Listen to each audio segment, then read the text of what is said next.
Kita akan merenungkan firman Tuhan hari ini.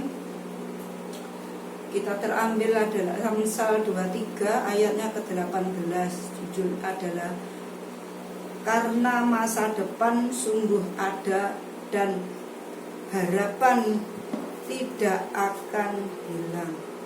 Masa depan sungguh ada di dalam Yesus. Karena itu kita jangan pernah kehilangan Tuhan. Karena hanya Tuhan Yesus saja yang ada masa depan, menjadi pengikut Yesus, menjadi miliknya Yesus. Ada masa depan yang pasti, bukan mudah-mudahan, tapi ada kepastian. Sudah dijelaskan, karena ada masa depan sungguh ada dan pengharapanmu tidak akan hilang. Cuma harapan di dalam Yesus yang tidak pernah hilang. Di luar sana banyak berbagai-bagai agama, tetapi tidak berani memberi ketentuan. Tapi di dalam Yesus ada kepastian. Sungguh ada masa depanmu tidak akan hilang. Masa depan cuma ada di dalam Yesus. Karena itu kalau mengikut Yesus, jangan main-main lagi. Karena di mana-mana di luar sana tidak ada kepastian. Cuma Yesus yang bisa memberi kepastian. Di dalam Yohanes 14 ayatnya yang ke-6, Tuhan berkata, akulah jalan, kebenaran, dan hidup. Tidak seorang pun datang kepada Bapa kalau tidak melalui aku. Jadi mau sukses, mau berhasil, mau selamat, semuanya itu cuma ada di dalam Yesus. Tapi satu hal, kita yang mengambil keputusan.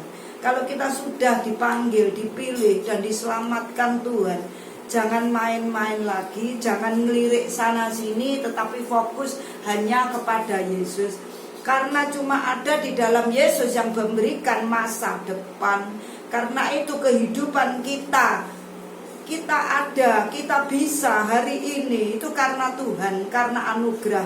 Karena itu jangan ada kesombongan sedikit pun. Karena tidak ada alasan untuk kita untuk sombong. Yang disombongkan apa? Apalagi saya, orang kayak saya, ini bisa apa? Saya ini tidak bisa apa-apa. Berulang-ulang saya tidak malu mengatakan bahwa saya ini cuma SD kelas 2. Dulu saya cuma seorang pembantu rumah tangga. Tetapi kalau hari ini aku ada sampai hari ini, itu semuanya karena anugerah.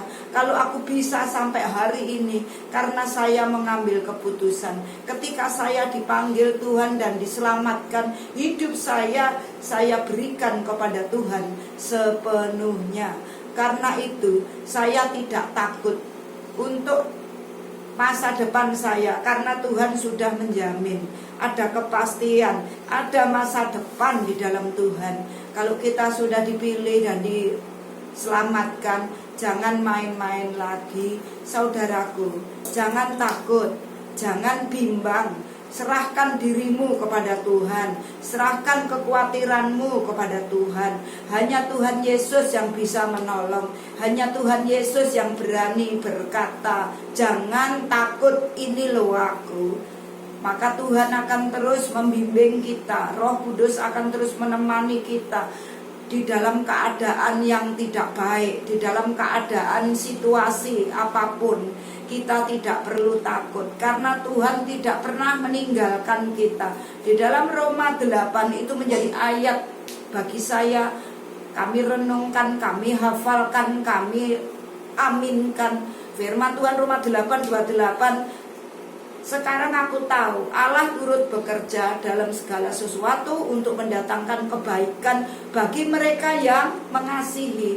Masalahnya kita mengasihi apa tuh? Tidak. Kalau orang yang mengasihi Yesus, berarti kita melakukan kehendak Yesus. Kalau kita melakukan kehendak Yesus, masa depan itu pasti ada dan diberikan kepada kita bagi yang mengasihi Dia. Karena itu jangan khawatir, jangan putus asa kalau saat ini sedang diproses Tuhan. Karena Tuhan mengasihi kita, maka kita diproses sedemikian rupa. Proses itu bukan karena Tuhan jahat sama kita, bukan Tuhan gak seneng sama kita. Itu berarti karena kita diakui sebagai anak, maka kita ditegur, kita diproses supaya kita memiliki iman yang teguh, supaya iman kita semakin kuat, supaya kepercayaan kita kepada Tuhan itu semakin mantap. Kita mengikut Yesus. Jangan sekedar jadi orang Kristen.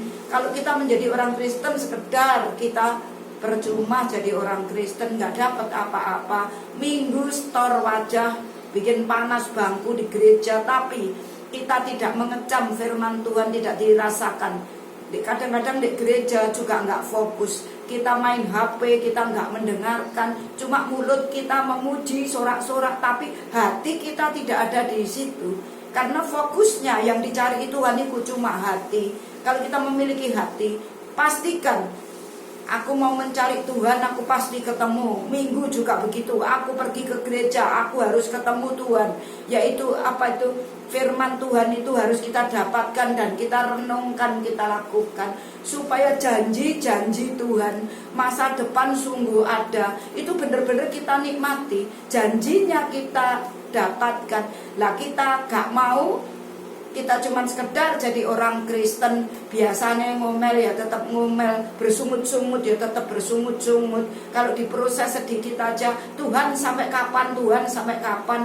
Biarlah Tuhan memproses kita dan kita menikmati prosesnya. Kalau ketika ada kedaluarsanya, proses itu gak selamanya terus menerus, tapi ada expirednya, ada waktunya. Ketika kita diproses Tuhan, kita kuat, kita mampu, kita menghadapi bersama Yesus, kita kuat. Maka firman Tuhan berkata, lah ini masa depan itu ada, diberikan kepada kita yang betul-betul mengasihi Tuhan. Nah kita bilang masa depan sungguh ada, tapi kita orangnya males, baca firman males, berdoa males. Nah terus kita nggak dapat apa-apa gitu loh. Saya teringat waktu saya pelayanan, saya pelayan tuh mengkeliling, saya tuh Jawa Timur sampai ke Banyuwangi itu naik motor. Suatu ketika waktu saya di tengah hutan, waktu pergi ke Lumajang, itu tengah malam-malam itu, pas jam 5 sore, pas lagi puasa, waktunya buka, di tengah alas-alas itu, tengah hutan itu, tahu-tahu ada paku panjang, gak ngerti ya, dari mana paku itu. Tahu-tahu nyoblos ke ban saya kecoblos, akhirnya bocor, sobek gitu. Saya berdoa, Tuhan kuduskan mulutku supaya aku tetap bersyukur. Tuhan punya rencana, Allah turut bekerja untuk mendatangkan kebaikan. Aku percaya Tuhan, berikan aku kemampuan. Setelah saya nuntun dari jauh, itu puasa-puasa orang Madura itu tukang tembel ban itu biasanya jam 3 sudah pulang karena rumahnya jauh dari tengah alas-alas itu.